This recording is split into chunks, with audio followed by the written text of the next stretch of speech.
화면에 보시는 곳은 이 영상에서 소개할 경기도 광명시입니다. 요즘 광명시 아파트 시장에선 어떤 이야기 나오는지 들어보셨나요? 광명시 집값이 막차 타고 가고 있다. 전셋값 떨어지고 있으니까 집값은 조만간 더 무너질 거다. 이런 말들 하시는 분들 많던데요. 솔직히 이 이야기가 나올 법한 게 광명시도 아파트값 많이 올랐습니다. 불과 몇 년 전만 해도 광명시는 진짜 가성비 단지들이었거든요. 서울권 인프라 이용과 접근이 쉬운데 집값은 거의 3분의 1 토막 수준이었지만 재개발 재건축이 활발해지고 실제로 입주를 하면서 가격은 겁나게 올랐습니다. 광명시가 10억이 웬 말이냐, 이제 광명도 나라도 망한다 했었지만 결국 더더 올랐습니다. 근데 심각하게 생각해야 할 부분은 그럼에도 더더더 오를 것 같다는 점입니다. 사실 저희는 광명시는 오를 것 같아서, 좀 더 정확히 말하면 집값 상승세의 평균보다 더 많이 오를 것 같아서 지금 여력이 되신다면 잡으라고 말씀을 드리는데, 물론 단기적으로는 떨어질 가능성은 있습니다. 왜냐면 이번에 터진 627 규제 때문인데요. 수도권 아파트의 경우 10억까지만 대출이 가능하다 보니까 지금 많은 분들이 관망세에 들어간 것도 실제 상황입니다. 그런데 더 문제는 뭐냐면요, 이런 말해서 죄송한데 실제로 화끈하게 떨어질 조짐이 보이진 않고 일부 단지들 호가는 심지어 오르고 있다는 말입니다. 무슨 말이냐면 이번 영상에서 소개할 광명시 아파트도 거래는 계속 나오고 있고 거래가는 떨어졌다고 보기엔 힘든 수준이고요. 호가는 꿋꿋하다 못해 오르고 있는 형국입니다. 그래서 수요가 줄어들었다라고 말하긴 어려운데요. 거기다 중요한 포인트가, 관망하시는 분들도 있지만 풍선 효과로 수도권을 넘어서 천안으로, 청주로, 멀리는 대구로까지 가고 있고 실제로 많은 부동산 전문가나 상담사들이 지금이 마지막이라고 이야기도 하시고요. 네? 선동하지 말라고요? 죄송합니다. 저도 그게 선동이었으면 좋겠습니다. 근데요, 요즘 비트코인에도 돈 몰리는 거 보셨죠? 사람들은 돈 될 곳이라면 쫓아가고 있습니다. 그만큼 돈 버는 게 쉽지 않은 거라 안타깝긴 한데, 사실 이런 이유로 저희도 광명시 아파트 추천을 드리는데 지금은 중장기 투자나 실거주로 광명시를 접근하시길 바라겠습니다. 근데 광명에서 어느 단지가 괜찮냐고요? 그건 영상 끝에 말씀드리니까 끝까지 들어보십시오. 아셨죠? 먼저 광명시 집값 데이터를 보니 규제 이후에 확실히 거래량은 줄었습니다. 현재 기준으로 6월에 815건 거래되었고 많으면 830, 850건까지도 될 것 같지만 7월은 250건, 300건 정도 나올 것으로 예상됩니다. 확실히 규제로 인한 여파가 있는데요. 그런데도 광명시 매물은 계속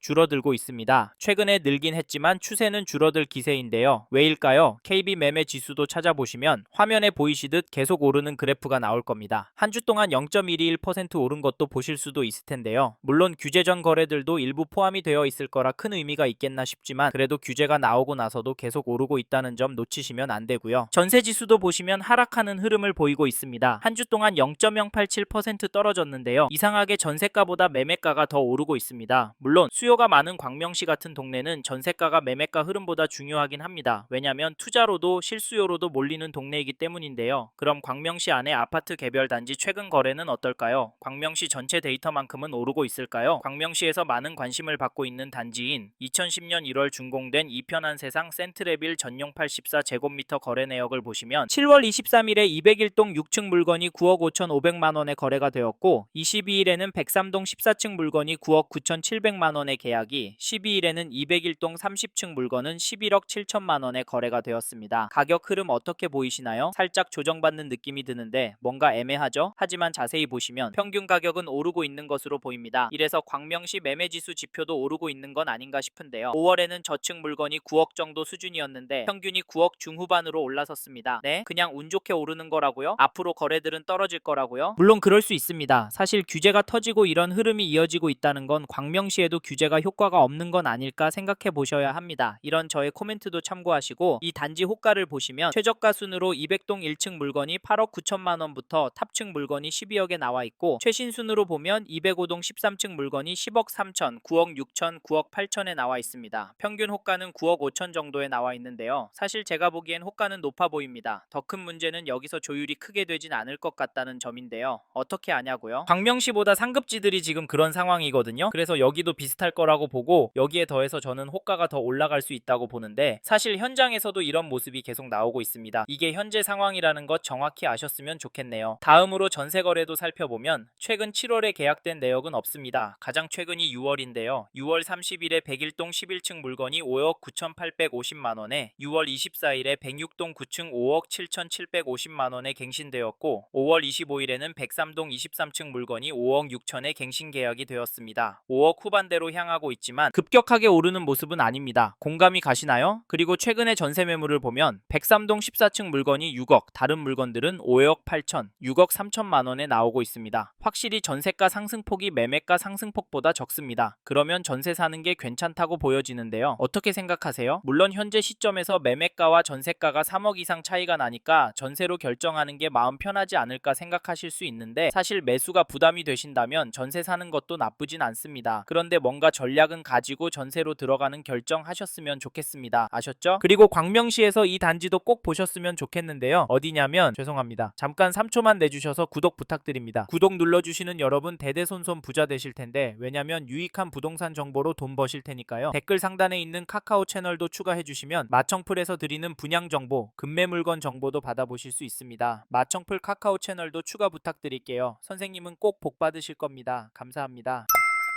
이번에 소개할 단지는 1999년 준공된 하안 주공 9단지인데요. 전용 59제곱미터 거래를 보면 7월 22일에 903동 3층 물건이 5억 7,500만원 거래가 되었고요. 7월 21일에 903동 12층 물건이 5억 3,819만원에 계약을, 16일에는 913동 13층 물건이 5억 4천만원에 계약이 되었는데요. 앞에서 광명시 전체 가격은 주춤하는 것처럼 보였는데 여기는 계속 오르고 있습니다. 평균 가격이 슬금슬금 오르는 모습인데요. 도대체 이유가 뭘까요? 호가를 보면 최저가 순으로 903동 4층 올수리에 새낀 물건이 5억 5천부터 최고가 7억 5천만원까지, 최신 순으로 보면 5억 5천만원, 6억 수준으로 올라오고 있고 평균 가격은 6억 수준입니다. 솔직히 호가는 저렴해 보이지는 않고요. 거래액에 비해서 많이 비싸 보입니다. 사실 생각도 못했던 일이 나오고 있는데요. 저는 사실 규제가 나오고 한 달 정도 후부터는 조정이 될 줄 알았는데 제 생각과 반대로 가고 있는데요. 그런데 이게 계속 이어질 것 같기도 합니다. 이 점도 참고하시고 또 전세를 찾아보시면 7월 21일에 903동 12층 물건이 2억 2천에 거래가 되었고요. 같은 날에 905동 10층 물건이 2억 7천에 갱신 계약을, 18일에는 910동 3층 물건이 2억 3천만원에 계약이 되었는데요. 전세 가격도 오르고 있습니다. 근데 오름폭은 크진 않은데요. 네이버 부동산 호가는 3억, 2억 3천, 2억 7천 물건이 나와 있습니다. 사실 물건은 많지 않은데 전세가는 높지도 않고 물건이 없는 만큼 올라가지도 않습니다. 물론 광명시도 전세가보다 매매가가 더 오르고 매매가의 흐름이 더 중요한데요. 전세보다 매매가 더 오르는 흐름을 보시면 어떤 생각 드시나요? 어떤 분은 이걸 보면서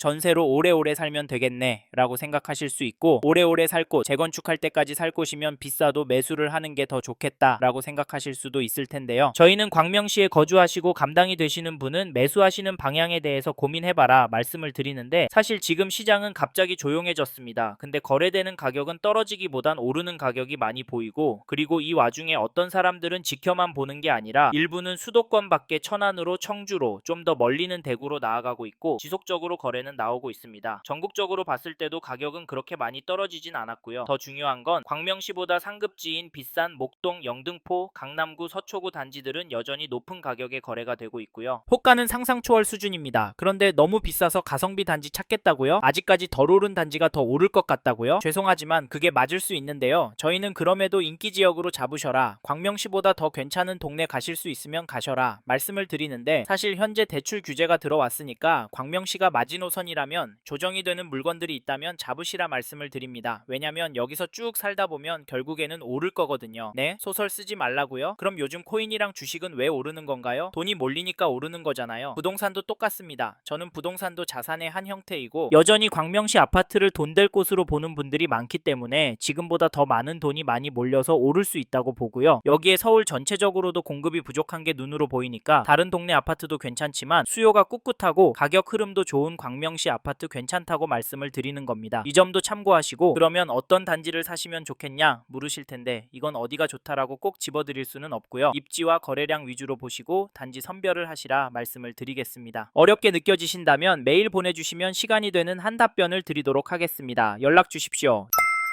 이번 영상에서 경기도 광명시 아파트의 현황과 앞으로 어떻게 될지에 대한 저의 생각을 말씀드렸습니다. 관심이 가신다면 영상이 끝나고 이 지역에 대해 좀 더 검색해 보시길 바랍니다. 이번 영상에서 언급된 내용들에 대하여 좀 더 궁금하신 내용이 있으시다면 댓글로 남겨주세요. 최대한 빠르게 답변을 드리도록 하겠습니다. 다음 영상에서도 부동산 투자에 도움이 되는 정보 나누어 드리도록 하겠습니다. 구독과 좋아요 그리고 알림 설정 부탁드립니다. 감사합니다. 좋은 하루 보내세요.